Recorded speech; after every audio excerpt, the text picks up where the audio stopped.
ಕೊಟ್ಟೂರಿನ ಶ್ರೀ ಗುರುಬಸವೇಶ್ವರ ಸ್ವಾಮಿ ರಥೋತ್ಸವ. ದಾವಣಗೆರೆ ನಮ್ಮ ಆವಿಷ್ಕಾರ್ ನ್ಯೂಸ್.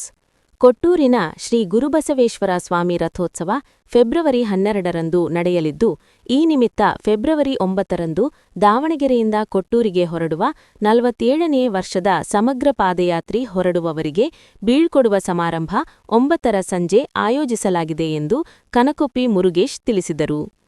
ಇಂದು ಸಂಜೆ 9ರ ಸಂಜೆ 5ಕ್ಕೆ ದಾವಣಗೆರೆ ನಗರದ ಚೌಕಿಪೇಟೆಯಲ್ಲಿರುವ ಶ್ರೀ ಗುರು ಶಿವಯೋಗಿ ಬಕ್ಕೇಶ್ವರ ಮಹಾಸ್ವಾಮಿ ದೇವಸ್ಥಾನ ಆವರಣದಲ್ಲಿ ಕೊಟ್ಟೂರು ಶ್ರೀ ಗುರುಬಸವರಾಜೇಂದ್ರ ಸ್ವಾಮಿ ಪಾದಯಾತ್ರೆ ಟ್ರಸ್ಟ್ ವತಿಯಿಂದ ಈ ಕಾರ್ಯಕ್ರಮ ನಡೆಯಲಿದೆ.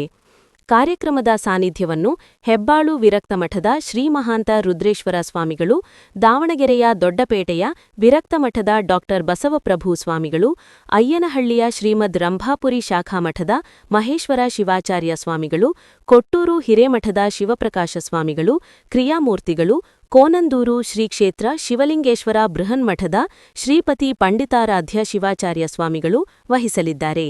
ದಾವಣಗೆರೆಯ ಶ್ರೀ ಗುರುಬಸವರಾಜೇಂದ್ರ ಸ್ವಾಮಿ ಪಾದಯಾತ್ರೆ ಟ್ರಸ್ಟ್ನ ಗೌರವಾಧ್ಯಕ್ಷ ಡಾ ಅಥಣಿ ಎಸ್ ವೀರಣ್ಣ ಅಧ್ಯಕ್ಷತೆ ವಹಿಸಲಿದ್ದಾರೆ.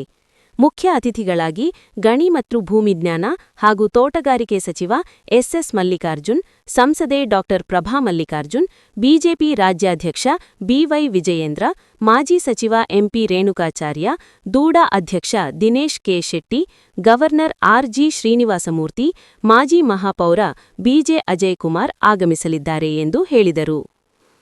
ಹೊನ್ನಾಳಿಯ ಲಯನ್ಸ್ ಜಿಲ್ಲಾ ಫೆಬ್ರವರಿ 10ರಂದು ಸಂಜೆ 5ಕ್ಕೆ ಅರಸೀಕೆರೆಯ ಶ್ರೀ ಗುರು ಕೋಲಶಾಂತೇಶ್ವರ ವಿರಕ್ತ ಮಠದಲ್ಲಿ 28ನೇ ವರ್ಷದ ಔಷಧೋಪಚಾರ ಸೇವೆಯ ಸಮಾರೋಪ ಸಮಾರಂಭ ನಡೆಯಲಿದೆ.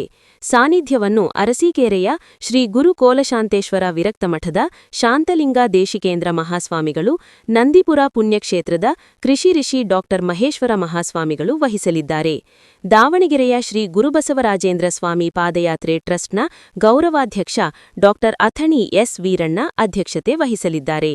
ಮುಖ್ಯ ಅತಿಥಿಗಳಾಗಿ ಪ್ರಾದೇಶಿಕ ಕಚೇರಿಯ ಉಪ ಔಷಧ ನಿಯಂತ್ರಕರಾದ 5.10 ಖಾಲಿದ್ ಅಹ್ಮದ್ ಖಾನ್, 10.9 ಸಂಘ ಆರ್ ಪ್ರಸನ್ನಕುಮಾರ್, ಜಿಲ್ಲಾ ಆಯುಷ್ ಅಧಿಕಾರಿ ಡಾ ಬಿಯು ಯೋಗೇಂದ್ರಕುಮಾರ್, ಬಿಯು ದಂತವೈದ್ಯ ಡಾ ರುದ್ರಪ್ರಸಾದ್ ಐನಳ್ಳಿ, ಡಾ ಜಿವಿ ವಿಶ್ವನಾಥ ಕೂಲಂಬಿ, ಬಿಸಿ ರಾಜಂಗ, ಡಾ ಎಂಸಿ ಸುರೇಶ್ ಕುಮಾರ್.